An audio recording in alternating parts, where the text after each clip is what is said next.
Hey guys, what's up? Welcome back to Crafty Lux. Here are the 8 highest earning children's movies ever.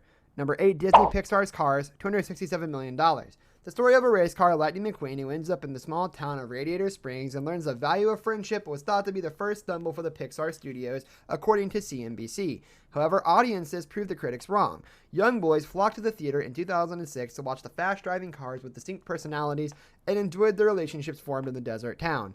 Voiced by Owen Wilson, Larry the Cable Guy, Bonnie Hunt, Paul Newman, and others left audiences wanting more, and Cars 2 debuted in 2011. Number 7, Disney's Beauty and the Beast, $268 million. It's a tale as old as time, as early as the 18th century in fact. The story has been depicted in books, a long-running television series, and the big screen at least 7 times, but no version was ever as popular as Disney's 1991 musical animated film. The film was nominated for a Best Picture Oscar and brought a star-studded cast from Angela Lansbury to Jerry Orbach. Number 6, Universal Illuminations' The Secret Life of Pets, $875 million. Children fell in love with the variety of pets and their day-to-day adventures as their owners were gone, imagining their own pets with personalities and relationships all their own. A stellar cast including Kevin Hart, Eric Stonestreet, Patton Oswalt, and Dana Carvey, among others, lent their voices to the animals' adventure, and the movie was so popular they made a sequel. The Secret Life of Pets 2 was released in 2019. Number 5, DreamWorks Shrek 2, $920 million. DreamWorks hit their stride with the Shrek franchise, a series that started out slow with the first installment only earning $485 million, skyrocketed to success as number 2 and number 3 hit theaters. Once audiences knew of the large green ogre with a heart of gold, they flocked back to the theaters time and time again.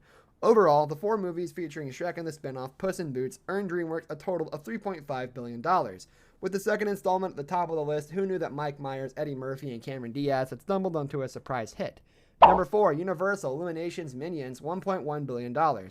Despicable Me hit theaters in the summer of 2010, and Universal had a hit on their heads. The story of Gru is funny, adventurous, and a little crude at times, but perhaps the characters that stole the show were the little yellow assistants. The 2015 follow-up to the Despicable Me franchise raked in more revenue than Despicable Me and Despicable Me 2 combined, according to The Wrap. Number 3, Disney Pixar's Incredibles 2, $1.2 billion. In 2004, The Incredibles hit the big screen and pulled in a decent $633 million in revenue. However, it was the second installment, 14 years after the original, to really bring in the haul. With a cast led by Craig T. Nelson and the plotline of a family with special superpowers, The Incredibles and their success was truly incredible. Number 2, Disney's Snow White and the Seven Dwarfs, $1.3 billion. At the time it was being made, Walt Disney received a lot of negative feedback about the idea. He was already famous for the development of Mickey Mouse and several short cartoons, but a full-length picture just seemed like a failure waiting to happen. With an original budget of $250,000 and the final picture reaching an astronomical $1.5 million, it all paid off in the end as Disney received over $66 million.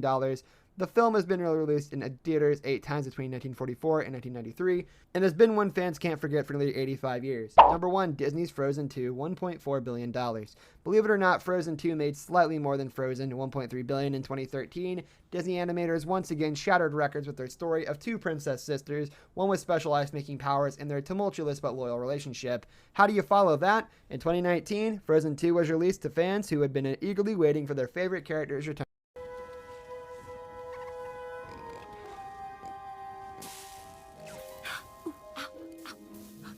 According to Forbes, the merchandising alone topped $107 billion and edged out nearly 50% of the other licensed merchandise the year of the hit classic's release. This brings us to the end of our video. I hope you enjoyed it. Hit like if you did, and don't forget to subscribe to our channel so you don't miss out on any of our videos in the future. Also, watch the 2 videos that are on your screen because I'm sure you'll love them. With that, I'll see you in the next video.